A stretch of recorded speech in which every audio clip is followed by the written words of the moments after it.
entende o que está lendo?" Ele respondeu: "Como posso entender se ninguém me explica?" Né? Então a gente vê aí a importância de entender corretamente a palavra de Deus, né? Quando nós tivemos a Reforma Protestante, nós tivemos um conceito que é: todo o povo tem o direito de ler as Escrituras, né? O livre exame das Escrituras. Então a palavra de Deus foi colocada para que o povo pudesse ler. Mas nós entendemos que a livre interpretação não é uma coisa correta, porque eu posso ler e interpretar da forma que eu entendo, da forma que eu acho, e isso vai depender muito daquilo que nós conversamos na outra aula, que nós falamos da cosmovisão, né? Quais são as lentes que eu estou usando para olhar para a palavra de Deus? Eu nunca vou olhar para a palavra de Deus de um ponto neutro, né? Eu vou depender daquilo que eu vivi, daquilo que eu entendo, como eu compreendo as palavras, né? Então a gente vai entender que assim, tem palavras que antigamente significavam alguma coisa, hoje em dia essas palavras significam outras.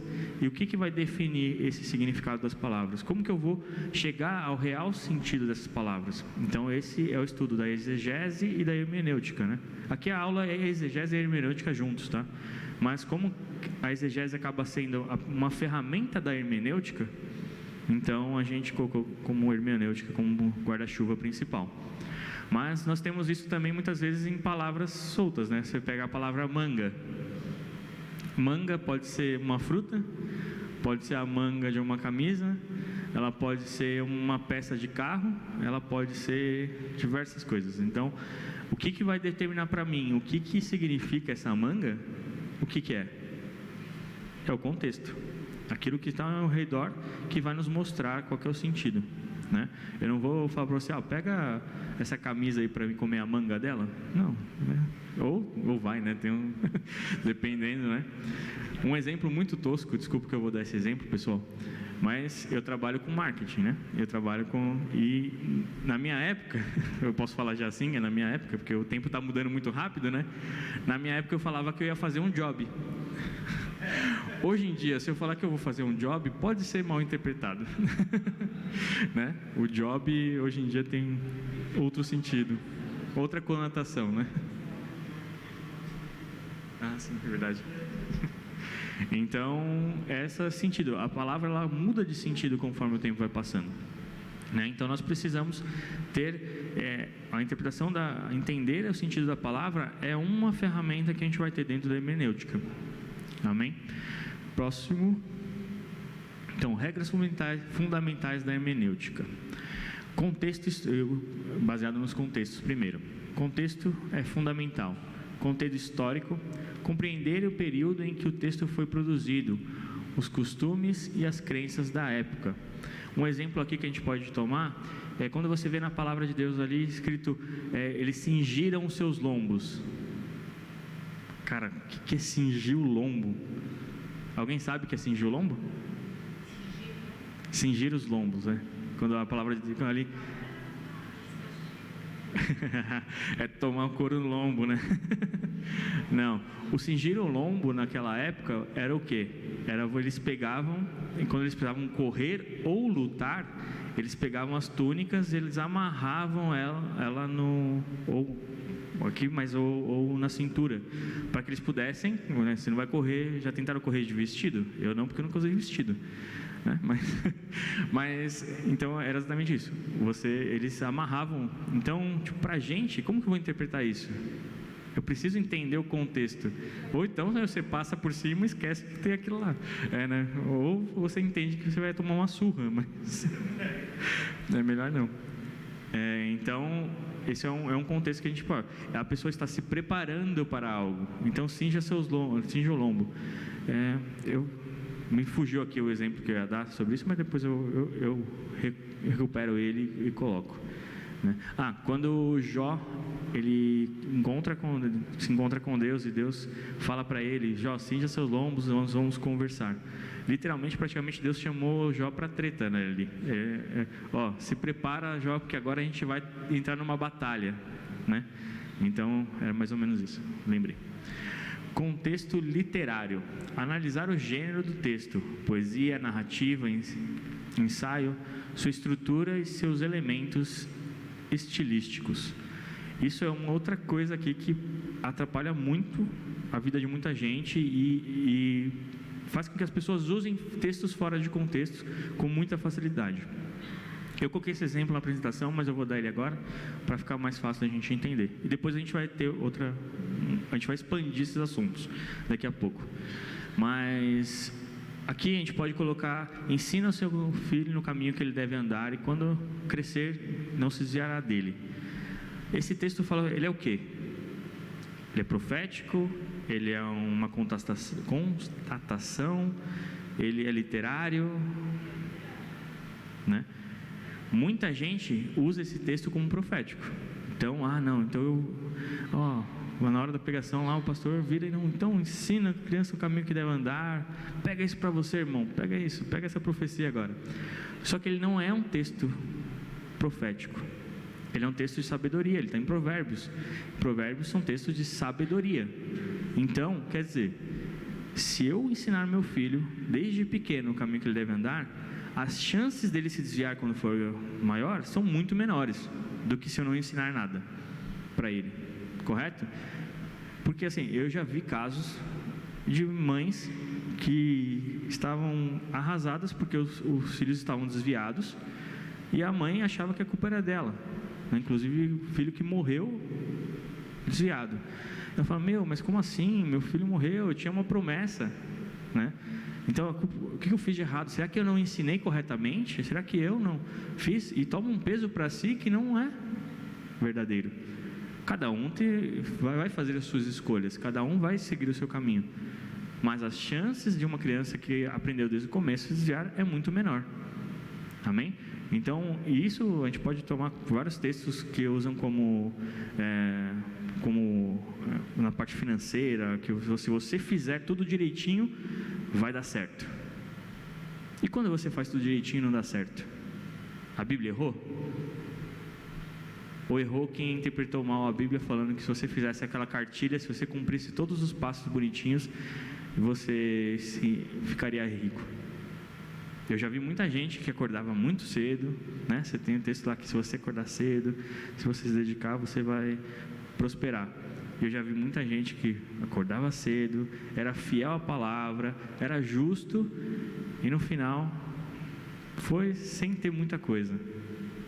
Foi salvo, foi alegre, foi feliz muitas vezes, mas por causa de pessoas que muitas vezes interpretam errada a palavra, nós perecemos, nós trazemos fardo sobre as nossas vidas. Então, por isso que é importante a gente entender cada gênero literário, o que ele está falando, né? O famoso, né? Tudo posso naquele me fortalece, né? Eu estava conversando com o Jader aqui antes. Então eu posso voar. Se eu tudo posso, eu posso sair voando. Posso pegar agora e pular e sair voando? Não posso.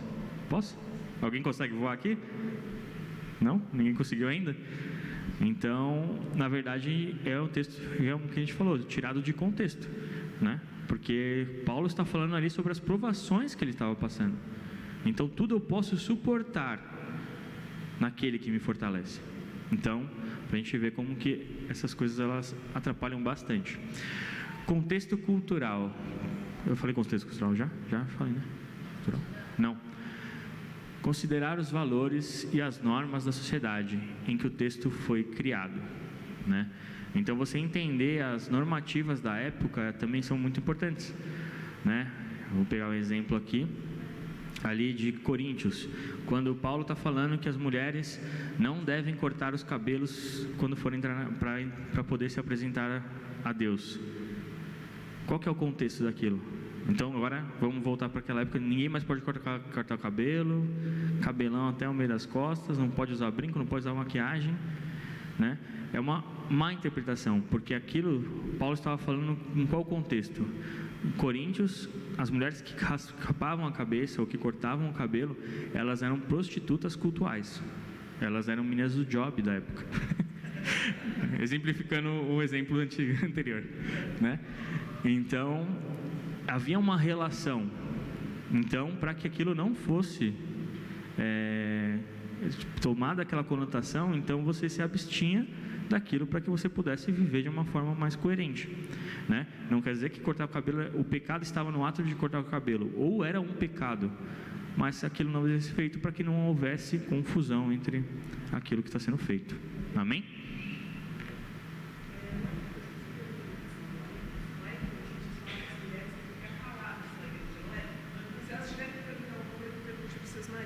Sim, é o mesmo motivo. Porque nos cultos pagãos você tinha as mulheres fazendo muitos escândalos, você tinha toda aquela movimentação estranha. Então, era sugerido que você não... Exatamente.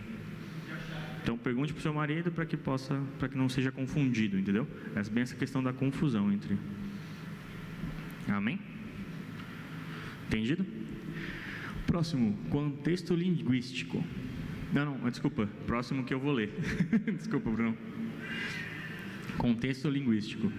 Atentar para o significado das palavras e expressões, considerando suas nuances e possíveis ambiguidades, né? Então aqui a gente sabe também que depende da entonação que a gente dá para uma palavra, depende do contexto que a gente dá para a palavra, a gente consegue manipular aquilo que está sendo dito. Eu gosto de falar que a época que a gente vive é muito assim, né? Porque você manda um zap para a pessoa de um assunto um pouco mais delicado, às vezes a pessoa lê, como assim você está falando desse jeito comigo? Quem já passou por isso? Não, mas como assim? Não, tal. Aí quando você vai conversar com a pessoa, tipo, nada daquilo, né? Não tinha nada a ver, a pessoa falando uma boa, mas...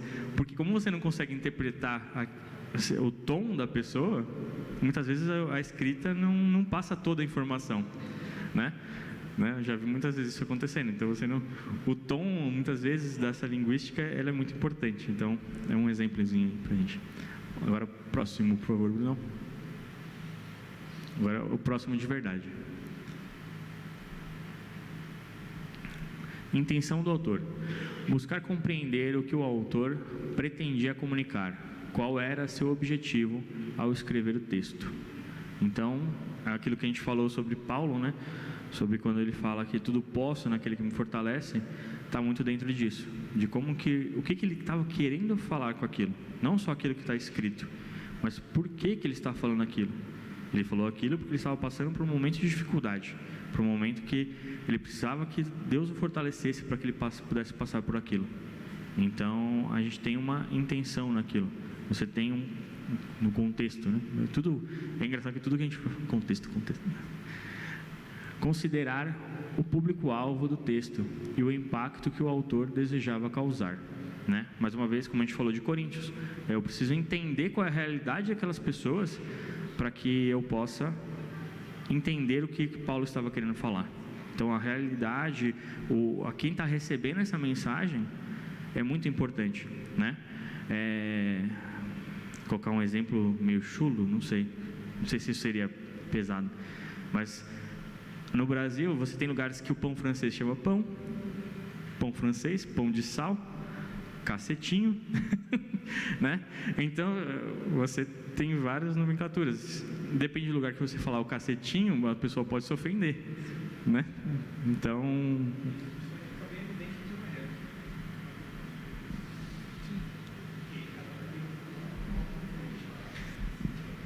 a questão do público-alvo fica bem evidente, para ficar bem exemplificado, na questão dos evangelhos. Se você pegar os 4 evangelhos, cada um deles é voltado para um público diferente. Mateus é para os judeus, eu não vou saber falar todos agora de cabeça assim, mas Mateus era para os judeus, Marcos era para outro tipo romanos, você lembra? Lucas... Então, mas cada um deles tinha um público-alvo. Então você pegar alguns versículos que existem em Marcos, alguns relatos que existem em Marcos e não tem em Mateus, ou ao contrário, por quê? Porque para o judeu não interessava. Quando Mateus escrevia para o judeu, ele queria escrever mostrando para o judeu que Cristo era aquele que cumpriu as promessas, as profecias do Antigo Testamento. Então, por isso que ele vem, sempre que Mateus vai escrevendo, você consegue ver várias coisas linkadas com o cumprimento de profecias. Marcos, como ele falava para os romanos, Romano não sabia de profecia, então ele acaba não falando tanto das profecias, porque para os romanos é mais importante outro aspecto de Cristo, é mais importante o aspecto de servo de Cristo, que Cristo veio e serviu, do que propriamente o cumprimento das profecias. E aí você vê o contexto de cada um, porque o autor ele quer atingir um contexto, e se você pegar os evangelhos você consegue ver bem legal essa diferenciação. Bem lembrado, muito bom. Então, João ele está defendendo, né? Ele está fazendo uma defesa do Evangelho. Então, é algo também totalmente falado de uma forma totalmente diferente. Amém? Próximo. Coerência e consistência. Interpretar o texto de forma que suas partes se harmonizem, evitando contradições e incoerências, né? Então a gente precisa poder olhar para o texto e muitas vezes a gente olha, nossa, mas esse texto está falando isso, como assim? Tipo, só que a gente não está entendendo todo o contexto, por isso que a gente precisa ler o que vem antes, né? A gente vai ver, tem algum momento dessa apresentação que a gente fala sobre então, os tipos de contexto. Então eu tenho o contexto do versículo, eu tenho o contexto do capítulo, eu tenho o contexto do livro. Como que esse versículo ele se comporta dentro de cada um desses contextos? Eu preciso entender, eu preciso saber para que isso não seja algo que está me levando ao erro, né? Então a gente precisa ter isso muito bem definido, né? Considerar o público-alvo do texto e os impactos do autor. Isso aqui já eu repeti, né? Mas pode passar para o próximo, Bruno? Né? A Escritura interpreta a própria Escritura. E essa aqui é a regra magna, né? Se a gente falar que se eu quero que vocês saiam daqui com algo importante no coração de vocês, é exatamente isso, que a Escritura ela interpreta a própria Escritura, né?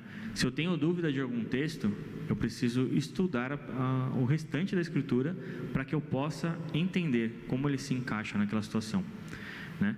Esse é o princípio fundamental da hermenêutica bíblica. Ele diz que a Bíblia é o melhor intérprete de si mesma, ou seja, ao interpretar um texto bíblico é importante considerar outros textos bíblicos que abordam o mesmo tema, né? E isso a sistemática nos ajuda muito, porque a sistemática é exatamente esse compilado de informações sobre os mesmos assuntos, né? 2 Coríntios 3, 13 e 16. Não somos como Moisés, que colocava um véu sobre a face para os filhos de Israel não contemplarem o resplendor que lhes desvanecia. Na verdade, a mente deles se fechou, pois até hoje o mesmo véu permanece quando é lida a antiga aliança. Não foi retirado, porque somente em Cristo é removido. De fato, até o dia de hoje, quando Moisés é lido, um véu cobre o coração deles. No entanto, quando alguém se converte ao Senhor, o véu é retirado. Então ele está falando exatamente isso. Se eu olho só para o Antigo Testamento, se eu pego só as leis, os profetas, dificilmente eu vou entender alguma coisa daquilo que está sendo feito. Dificilmente eu vou tirar coisas muito proveitosas. Não que não tenha proveito. Tem muita coisa muito boa que a gente pode tirar. Mas eu preciso ler o Antigo Testamento à luz do Novo Testamento.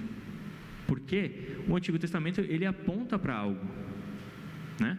Nós temos ali em Gênesis, desde Gênesis, né, a promessa de que o filho da mulher pisaria, o herdeiro da mulher pisaria a cabeça da serpente. Se eu não li o Novo Testamento, eu não entendo que esse herdeiro, esse filho, é Jesus. É Jesus que veio para desfazer as obras de Satanás. Então eu preciso olhar para o Antigo Testamento com uma visão do Novo Testamento, com os óculos do Novo Testamento. Então,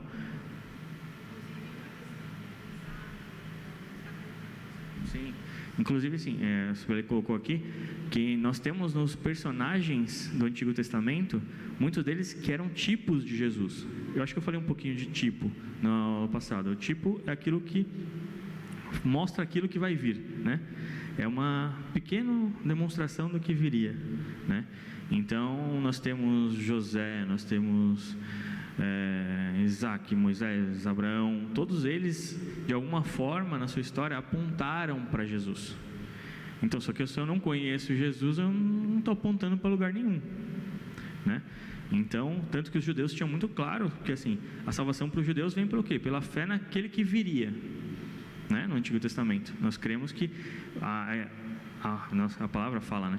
Que eles criam num Jesus que viria, no Messias que viria. Nós cremos naquele que já veio. Então, nós temos já a visão completa daquilo, né? A revelação da palavra, ela é progressiva. Então, Deus começa a revelar lá desde Gênesis. Toda a palavra é evangelho, mas ela começa a ser revelada, até que se revela Jesus, e de Jesus vai se revelando até os finais dos tempos. Mas nós precisamos ter essa visão, entender muita coisa. Pode passar o próximo slide, por favor, Bruno? Nós vamos ter essa visão, esse entendimento. O próximo. Agora a gente vai entender um pouquinho do que é. Eu já falei bastante coisa do que estudar, né? Mas a gente vai reforçar alguns pontos agora, né? Por que estudar a palavra? Estudar a hermenêutica? Para a gente evitar distorções e falsas doutrinas. 2 Pedro 3,16. Ele, Paulo, escreve da mesma forma em todas as suas cartas, falando nelas desses assuntos. Suas cartas contêm algumas coisas difíceis de entender, as quais os ignorantes e instáveis torcem, como também o fazem com as demais escrituras, o Antigo Testamento, para a própria destruição deles. Pedro reconhece que a má interpretação leva à destruição, né? Então nós temos esse contexto. Nós sabemos que se nós olharmos para a Escritura da forma errada, se nós interpretarmos, ela traz condenação sobre nossas vidas. Ela pode nos destruir, né? Por isso nós precisamos. Falando né? Desculpa pessoal, mas eu não me aguento quando eu fico escutando meus né? Mas e a gente vê, aí eu coloquei uma imagem meio dura, meio pesada, mas muitas pessoas justificaram a escravidão, muitas pessoas justificaram a Inquisição, e muitas pessoas hoje em dia justificam o ganho excessivo de dinheiro em cima dos fiéis, tudo baseado em textos tirados dos seus contextos. Então nós precisamos tomar muito cuidado, porque se a gente quer fugir dessas falsas doutrinas, desses falsos ensinamentos, nós precisamos conhecer a palavra de Deus, né? Tem pessoas que se esforçaram durante a história para falar, não, a escravidão é algo apoiado pela palavra de Deus, quando isso não é verdade. Isso é uma mentira. Gálatas 1, 6, 9. Paulo adverte contra um evangelho diferente, uma distorção da verdade. Isso mostra a importância de se ater à interpretação correta. Uso da Bíblia para justificar escravidão, já falei, racismo, a teologia da prosperidade e diversas outras distorções que a gente tem. Teologia coach, né, que está tão famosa, né? Você é o centro do coração de Deus, você... Meu Deus, quanta coisa, né? Para não pecar aqui também, né? Controlar a minha ira. Mas, a gente vê muitos casos dessas coisas sendo usadas. E como eu falei, você pode colocar no coração de uma mãe um peso desnecessário quando você interpreta mal a palavra de Deus. Você pode colocar sobre você mesmo um peso totalmente desnecessário, pela falta do conhecimento da palavra de Deus, né? No evangelismo agora do carnaval, eu estava conversando com um rapaz, dependente químico, lutando contra as drogas, e ele falou que ele era de uma igreja batista, mas hoje ele tem vergonha de entrar na igreja. Ele não consegue, não por causa das pessoas, mas por causa que ele, diante de Deus, ele se sentia envergonhado. E eu olhei para ele e falei, mas você era de uma igreja batista, então você sabe que não há mais condenação para aqueles que estão em Cristo Jesus. Não quer dizer que você não vai, pode continuar do jeito que você está, mas aquilo que passou, já foi perdoado. Não há, a palavra fala que Deus esquece aquilo que passou. Então, as pessoas se torturam, as pessoas muitas vezes acham que elas têm que pagar pela salvação delas, por mau entendimento da palavra de Deus. O preço foi pago, não está consumado, acabou, a dívida foi quitada no nosso nome. Agora nós buscamos a santificação, nós buscamos a santidade em forma de gratidão a um Deus que morreu pelos nossos pecados. Não mais como devedores, mas como gratos a algo. Nós não devemos mais, porque nós somos justificados, né? Que é a palavra, uma das palavras que Lutero mais frisava, a justificação. Nós somos justificados em Cristo Jesus. Amém? Ó, quando eu falo alto, vocês falam alto também. Ó, que legal, não sabia dessa. Brincadeira. Vamos lá. Deixa eu ver. Próximo slide, por favor. Importância para o cristão. Uma das primeiras ciências que o pregador deve conhecer é certamente a hermenêutica. 2 Timóteo 2,15.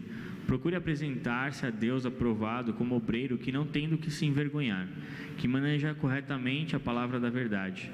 Manejar corretamente implica em usar a ferramenta da hermenêutica, né? Responsabilidade dos cristãos. Não apenas os pregadores, mas todos os cristãos têm a responsabilidade de estudar e interpretar a Bíblia corretamente. Atos 17:11, a gente vê a passagem ali onde os bereanos eles começam a questionar Paulo e comparar aquilo que Paulo falava com as Escrituras. Então essa tem que ser a nossa prática, essa deve ser a nossa vivência. Muitas vezes a gente, ainda mais em épocas de, eu estava conversando com o Jader aqui, em épocas de cortes de internet, né? A gente adora ficar recompartilhando um monte de cortezinho, nossa, que palavra poderosa, que coisa maravilhosa, mas muitas vezes fora de um contexto.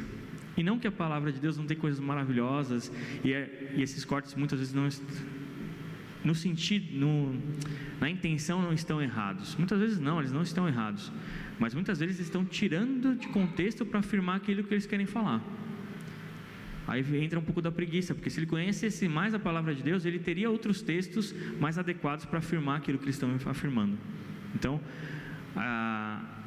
estudar a palavra de Deus, o conhecer a Deus, a gente requer da gente um pouco de esforço, um pouco de trabalho, um pouco de dedicação, porque para que a gente possa realmente conhecer e entender aquilo que a gente está falando.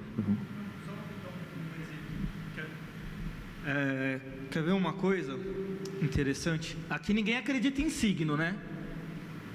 Ninguém, né? Todo mundo acha que signo é bobagem, tá certo? Aí lá em Isaías 47, 13, 15, está escrito assim: cansaste na multidão dos teus conselhos, levantem-se, pois, agora e te salvem os astrólogos, que contemplam os astros, e os que na lua nova, nossa, eu não vou saber falar isso, mas adivinham o que vai vir sobre ti. Parece que é um versículo que fala que os signos estão certos, não parece? Se uma pessoa que acredita em signo vier falar para você, mas a Bíblia fala que está certo os signos, e apresentar esse versículo, e você não conhecer o contexto de Isaías 47, que eu só peguei o 13, 14 e o 15, que é onde o profeta está falando de um trecho que é o que as pessoas dizem, e o resto do capítulo 47 inteiro ele está condenando a prática. É como se eu estivesse falando assim: é errado roubar, você fala que você roubou porque você tem fome, então tudo bem, e Deus te perdoa, mas é errado roubar. E aí você pega só a parte que eu falei: não, mas você roubou porque você tem fome, então está tudo bem roubar. Mas eu falei antes que estava errado, e depois eu fiz uma aspas no meio. Então, se você tirar esse versículo totalmente do contexto, vai ter crente falando que tudo bem você acreditar em signo. Está na Bíblia, olha aqui, em Isaías, é um profeta falando. Não, pega o capítulo inteiro, ele está condenando a prática, né? Então, é nessas nuances que a gente tem que tomar bastante cuidado mesmo. Verdade. Muito bem. Alguma dúvida até aqui, pessoal? Algum comentário?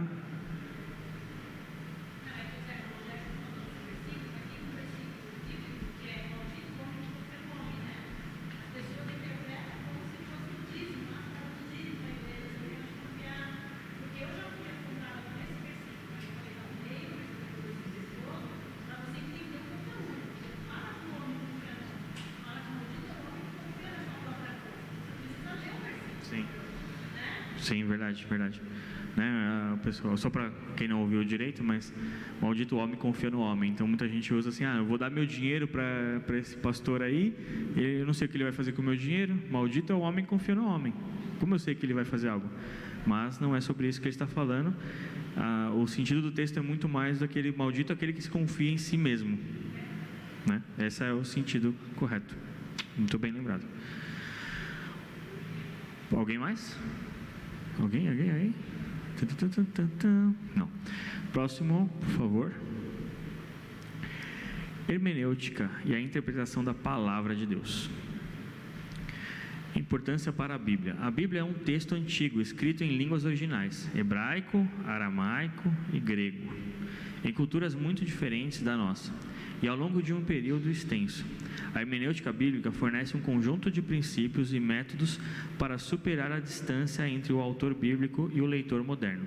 Sem ela, corremos o risco de impor nossas próprias ideias e preconceitos sobre o texto, distorcendo seu significado original. Então, um pouco do que a gente já estava conversando, a gente tem uma distância muito grande de quando a Bíblia foi escrita para agora, né? Ali, se for pegar Apocalipse, que foi escrito ali por volta dos anos 90, né? Depois de Cristo, que foi o último livro a ser escrito. Então nós temos praticamente 2000 anos, 1900 e alguma coisa, e alguns. Então nós conseguimos entender que palavras não têm o mesmo significado, a cultura não tem o mesmo significado, por isso que nós necessitamos da hermenêutica, nós necessitamos da exegese, para que nós possamos realmente entender essa palavra. Então é esforço, requer dedicação para que a gente possa. Porque muitas vezes é muito fácil você pegar lá e abrir um texto, botar o dedo e achar que Deus está falando com você de uma forma muito ingênua, né? Mas quando nós precisamos realmente querer saber o que Deus tem para nós, aquilo que realmente Deus quis dizer para nós com aqueles textos, né? Então nós precisamos dessa dedicação. Pode passar o próximo, Bruno, por favor? Próximo.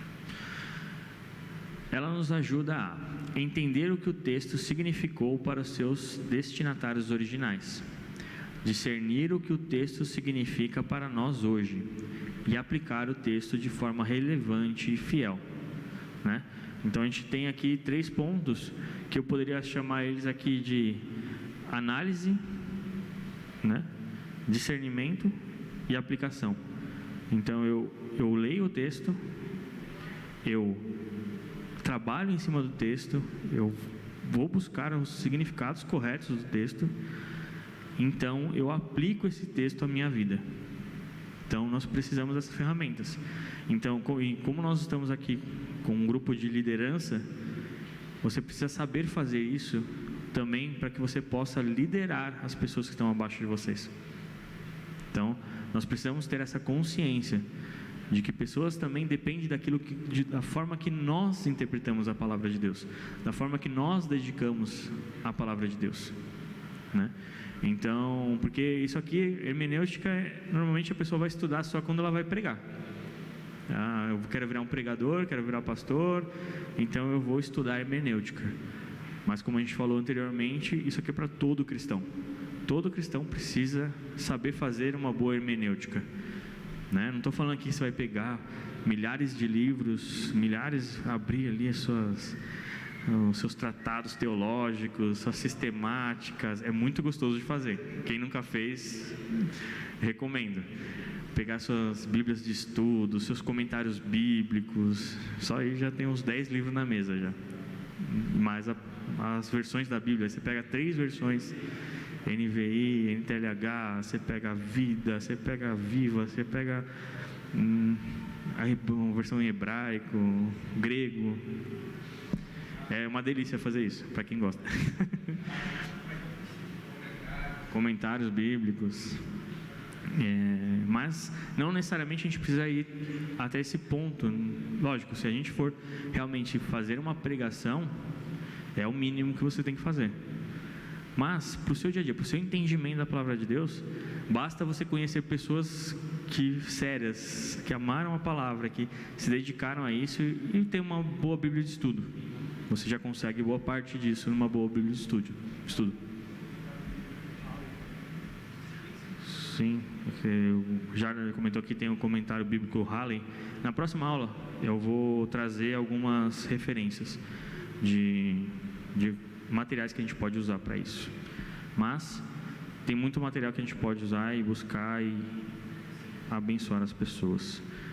Pode passar 2 para mim, Bruno, que o próximo está repetido. Isso. A diferença entre sentido e significado na interpretação. Essa é a distinção crucial popularizada por Ed Hutchins Jr. Então, sentido refere-se àquilo que o autor quis dizer ao escrever o texto. É o significado intencional do autor, dentro do seu contexto histórico e cultural. Recuperar o sentido original é o primeiro passo crucial da interpretação. Significado ou significação refere-se a implicações e aplicações do texto para diferentes leitores, em diferentes contextos. O significado é relacional. Um texto pode ter um sentido original, mas múltiplos significados legítimos ao longo do tempo. Por exemplo, uma parábola de Jesus tinha um sentido específico para os seus ouvintes no primeiro século, mas ainda pode ter significados relevantes para nós hoje, mesmo que nosso contexto seja diferente. Aí a gente tem que tomar muito cuidado com essa última parte, para que a gente não pegue e comece a buscar significados à parte. Porque é muito fácil a gente pegar uma parábola, a parábola do semeador, e a gente começar a inventar em cima da parábola, sendo que Jesus, um pouquinho para frente ali, ele já descreve tudo o que ele queria falar com aquilo, né? Então, a semente é a sua profecia que você vai dar para o seu irmão na célula, e o pássaro é a sogra dele que não deixa não sei o que, entendeu? Você começa a achar um monte de gente, um que usam muito ali para Davi, né? Que Davi pegou 5 pedras, então cada pedra significa uma coisa, não sei o que. Você começa a inventar um monte de significado para um monte de coisa que não tem nada a ver com a história.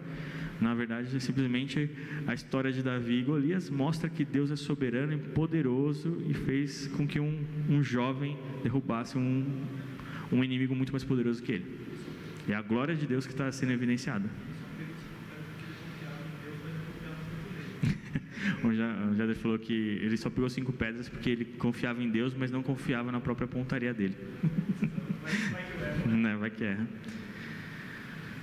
Irmãos, já 7 e 9 já. Eu vou começar então a finalizar, para a gente não estender muito. Eu teria mais 10 slides para falar ainda. Vai ficar para a próxima aula, que a gente vai ter a aula, mas está dando para entender? Sim. Lembrando que todo o material já está lá, tá? Essa aula completa você já tem lá no link que está no grupo. Quem não está no WhatsApp, a gente vai depois mandar de novo. A gente vai jogar no grupo de líderes para que vocês possam entrar. Amém? Alguma dúvida? Algo que ficou nebuloso? Cara, pessoal, eu estou achando que eu sou um bom professor, hein? Ou vocês estão com muita dúvida e estão com vergonha de perguntar, ou eu consigo explicar direitinho, eu acho. Alguma dúvida? Tranquilo? Um comentário? Acrescentar? Você vai falar sobre isso. Lá no você comentou. Você estava comentando sobre aquela questão de hermenêutica e exegese. E agora você falou sobre a questão de você não elucubrar, vamos colocar assim, quando você estiver fazendo esse estudo, né? E aí tem um termo bastante parecido com o termo exegese, que é o exegese, que é você colocar no texto. E talvez seja um cuidado muito grande que a gente tem que ter de não colocar, mas só tirar do texto, só extrair do texto. Exatamente. O não vou conseguir. Vocês entenderam? Coloca o I ali no meio. E aí você vai ter aquilo que você adiciona ao texto, para que aquele texto ganhe outros sentidos. Então nós temos que tomar muito cuidado para não fazer isso, né? Quando você busca significados, você não acrescenta significados àquilo. Amém? Todos, mais alguma dúvida? Todos tranquilos? Sim.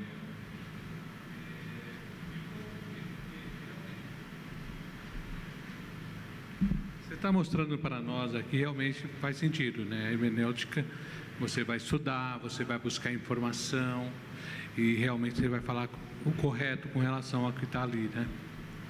E a gente realmente tem dificuldade nisso na célula, né? Inclusive, a gente fez uma brincadeira na nossa célula uma vez, que a gente falou assim, ó, Deus escreve certo por linhas tortas. Está lá em Romanos 18, versículo 26. E muita gente foi procurar na Bíblia, né? E foi uma brincadeira até legal, porque o pessoal, opa, peraí, isso não existe, né? Não existe nem Romanos 18. Mas aí você colocou aqui no anterior, né? Onde 2 ou 3 estiverem reunidos em meu nome, aí estou eu no meio deles.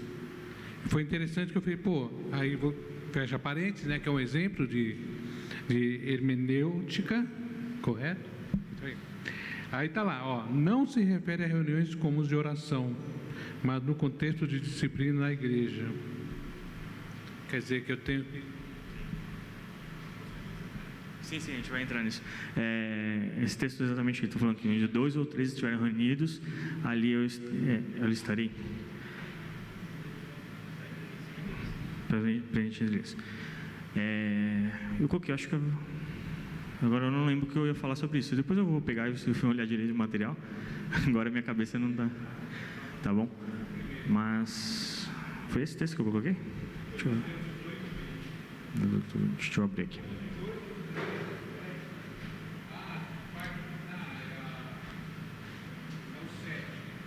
O 7.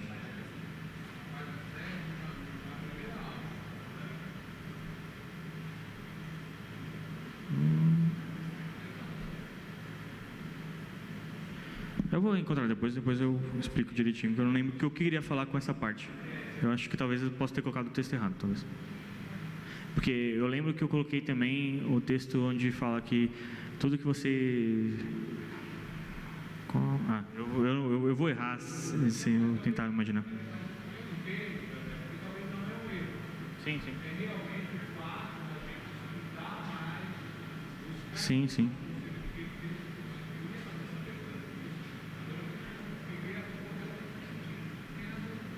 Sim.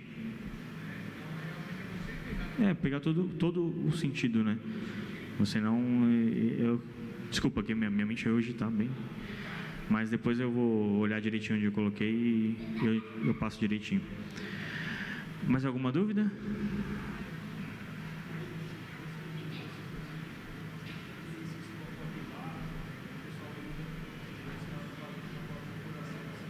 Sim. A Tiara está falando aqui sobre aquele texto que fala: eis que estou às portas e bato, né?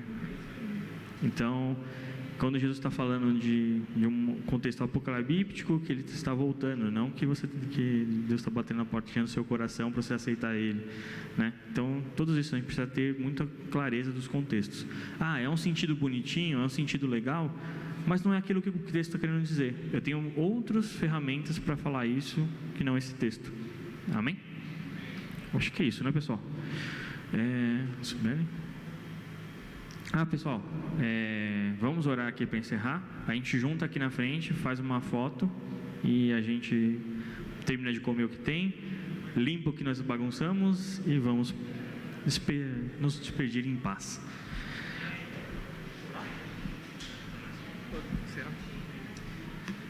Amém. Senhor Deus, graças te damos por esse tempo que tivemos aqui.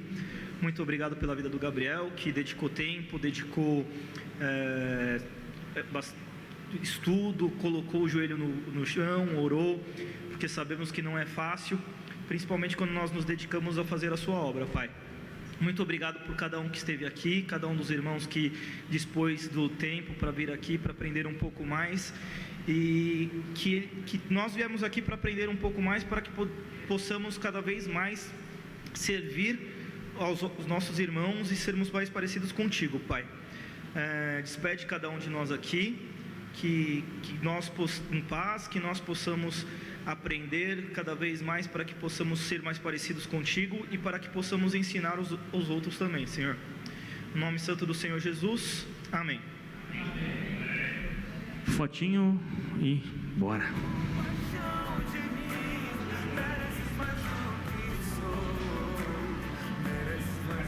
Vai sair. Vem cá.